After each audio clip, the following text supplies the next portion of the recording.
حضور شیخ اکبر محی الدین ابن عربی رضی اللہ تعالیٰ عنہ نے بڑی خوبصورت بات فرمائی. آپ نے فرمایا جو جس شے کی طلب میں، یعنی جو انسان کا مقصد حیات ہے وہی اس کا خدا ہے. یہ بڑی عجیب بات ہے، دوبارہ غور سے سنیں. حضور شیخ اکبر فرماتے ہیں کہ جو شے انسان کا مقصد حیات یا اس کی مراد حیات ہے وہی اس کا خدا ہے.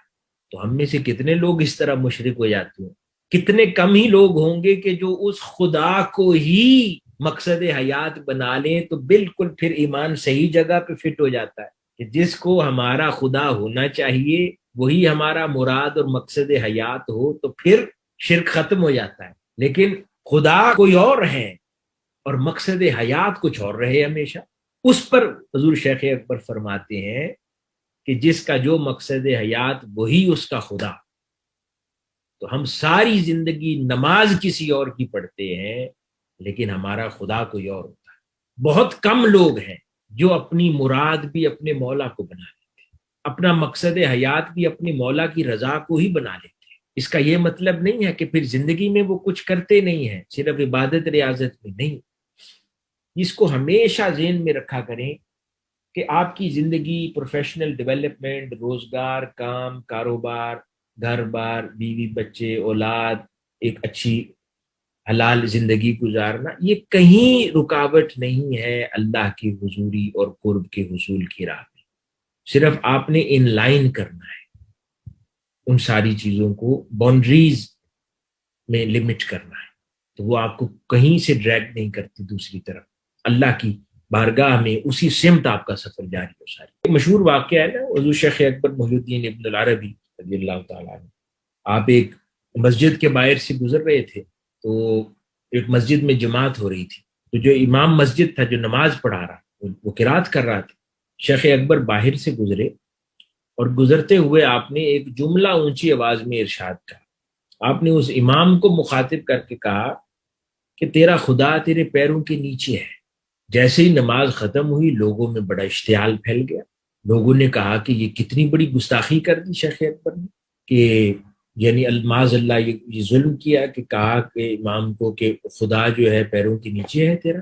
تو وہ سارے حضور شیخ اکبر کے پیچھے دوڑے اور ان پر پتھروں سے حملہ کر دیا، یہاں تک کہ آپ کو اتنا زخمی کر دیا کہ آپ بعد ازاں کئی روز ان زخموں کا علاج کرواتے رہے، لیکن ان تکلیفوں اور زخموں کی تاب نہ لاتے ہوئے آپ کا وصال ہو گیا. تو آپ کی شہادت ہوئی، لیکن شہادت کا واقعہ یوں ہوا کہ لوگوں نے پتھر مارے اور آپ کو زخمی کیا اور اتنا تکلیف پہنچائی کہ اگلے کچھ دنوں بعد آپ کا وصال ہو گیا. اب یہ ایک واقعہ تھا اور اتنا زیادہ غصہ کیا لوگوں نے کہ بعد ازاں جس جگہ آپ کی تدفین حضور شیخ اکبر کی گئی اس جگہ کو شہر کی کوڑا گاہ بنا دیا گیا. پورا شہر آپ کی قبر والی جگہ پر کوڑا پھینکتا اور آپ کی قبر کوڑے کے ڈھیر میں کتنی نیچے چلی گئی کہ اس کا نام و نشان لوگوں سے اوجھل ہو گیا. اتنی زیادہ تکلیف.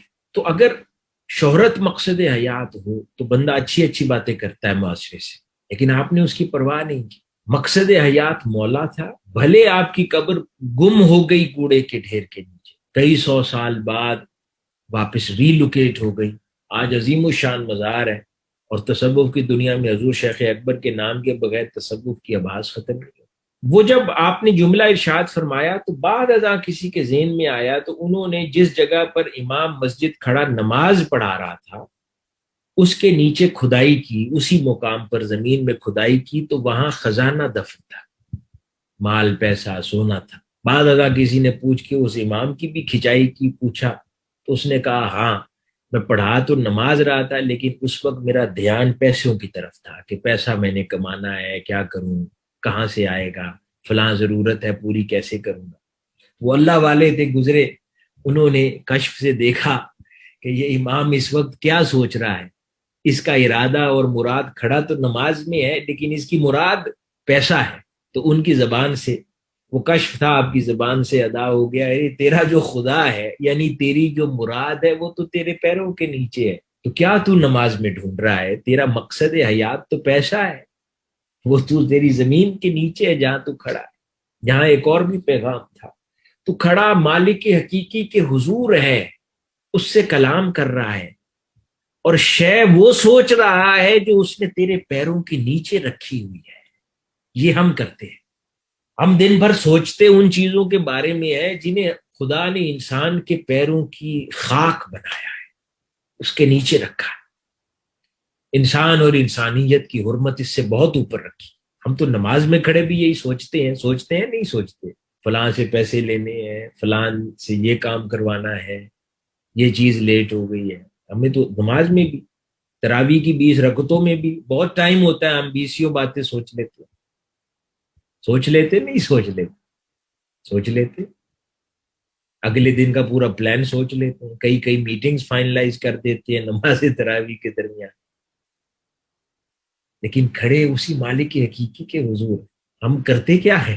اللہ پاک بھی تو سوچتا ہوگا نا کہ یہ میں نے کس قسم کے بندے بنائے کہ ہر شے کا مالک اس کے سامنے ہے، اسے منا کر ہر شے پا سکتے ہیں. کھڑے اس کے حضور اس کی بارگاہ میں چھوٹی چھوٹی باتیں سوچتے